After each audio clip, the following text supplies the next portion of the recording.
আজকে আমি একটি আপনাদেরকে বৃক্ষের পরিচয় করাচ্ছি।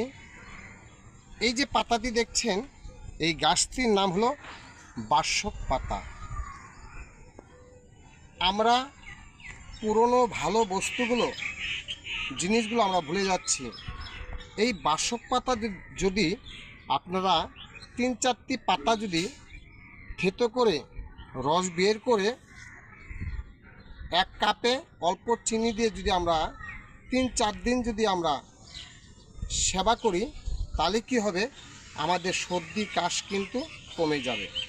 আমরা আসল বস্তু আমরা ভুলে যাচ্ছি, নকল বস্তু খাচ্ছি। এটি পুরনো বস্তু। আপনারা দেখুন, আমরা সবাই খেয়ে আসছি, এখনও আমরা খাই। আমরা কিন্তু কাশের ওষুধ, কাশের সিরাপ কিন্তু আমরা খাই না। যার জন্যে সাধুগুরু বৈষ্ণবরা কিন্তু সুস্থ থাকে, তারা কিন্তু ওষুধ অনেকেই কম খায়। আমরা চেষ্টা করি বৃক্ষের লতা পাতা আমরা ব্যবহার করি। আমি যে কথাগুলো বলবো বা যে ওষুধগুলো দেখাবো, আমার ভিডিওটা আপনারা ফলো করবেন, আপনারা সুস্থ থাকবেন। পয়সা লাগবে না, বিনা পয়সায় আপনাদের রোগ ভালো হবে। রাধে রাধে, নিতাই গৌর হরি বল। এই যে পাতাগুলো এইভাবে আপনারা গাছের থেকে ছিঁড়বেন, ভালো করে ধুতো করবেন এবং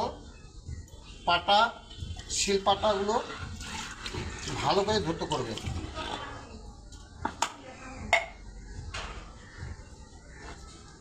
এভাবে থেতো করে নেবেন।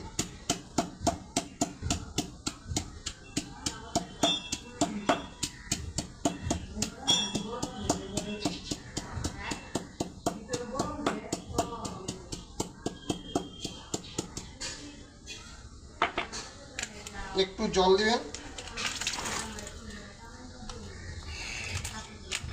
এইভাবে আপনারা চিপে রস বের করবেন।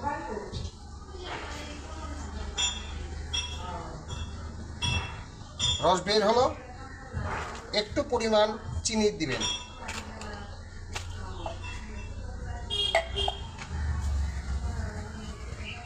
আপনারা যেভাবে ওষুধ ব্যবহার করেন, ঠিক একইভাবে 3-4 দিন এভাবে রস বের করে আপনারা ব্যবহার করবেন। আশা করি আপনাদের কাশ, সর্দি এগুলো আপনার বিনা পয়সায় আপনার ভালো হয়ে যাবে এবং সুস্থ থাকবেন। রাধে রাধে।